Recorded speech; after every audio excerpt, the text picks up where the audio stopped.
മുംബൈയിൽ കനത്ത മഴ കേരളത്തിലേക്കുള്ള ട്രെയിൻ സർവീസുകളെയും ബാധിച്ചിട്ടുണ്ട്. വിവിധ ട്രെയിനുകൾ വൈകി ഓടുന്നു. വിവരങ്ങളുമായി ശ്രീനാഥ് ചന്ദ്രൻ ഇപ്പോൾ മുംബൈയിൽ നിന്ന് ചേരുന്നുണ്ട്. ശ്രീനാഥ്, ഏതൊക്കെ ട്രെയിനുകളാണ് വൈകുന്നത്? വിവരങ്ങൾ ശ്രീനാഥ്.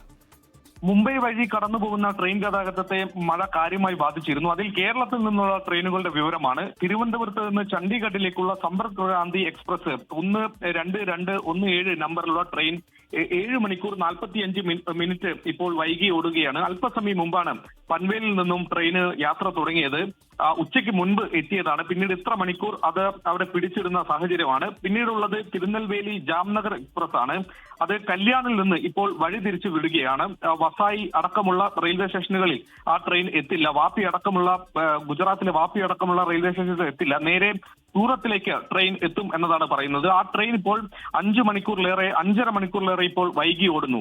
ഒപ്പം തന്നെ LTT കൊച്ചുവേളി സൂപ്പർഫാസ്റ്റ് എക്സ്പ്രസ് അത് വൈകിട്ട് മുംബൈയിൽ നിന്ന് യാത്ര തുടങ്ങേണ്ട ട്രെയിനാണ്. അത് 5 മണിക്കൂർ 15 മിനിറ്റ് വൈകി രാത്രി 10 മണിയോടെ പുറപ്പെടും എന്നതാണ് ഇപ്പോൾ നൽകിയിരിക്കുന്ന അറിയിപ്പ്. ഇതുവരെ വൈകിട്ട് പുറപ്പെടേണ്ട ട്രെയിൻ ഇതുവരെ പുറപ്പെട്ടിട്ടില്ല. ഒരു ട്രെയിൻ കൂടിയുണ്ട്. 122-23 ലോക്മാന്യ തിലക് ടെർമിനസ് എറണാകുളം ദുരന്തോ എക്സ്പ്രസ്.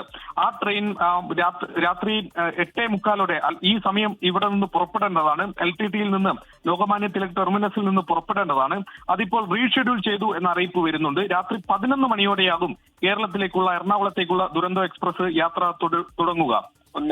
ശരി, ശ്രീനാഥ് ചന്ദ്രനാണ് മുംബൈയിൽ നിന്ന് വിവരങ്ങൾ നൽകിയത്. ലോകത്തെവിടെയായാലും ഏത് സമയത്തും 24 വാർത്തകളും ഓഗ്മെന്റഡ് റിയാലിറ്റി പാക്കേജുകളും എക്സ്പ്ലെയിനറുകളും വിശദമായി കാണാൻ ഞങ്ങളുടെ യൂട്യൂബ് ചാനൽ നിങ്ങൾക്ക് സബ്സ്ക്രൈബ് ചെയ്യാം.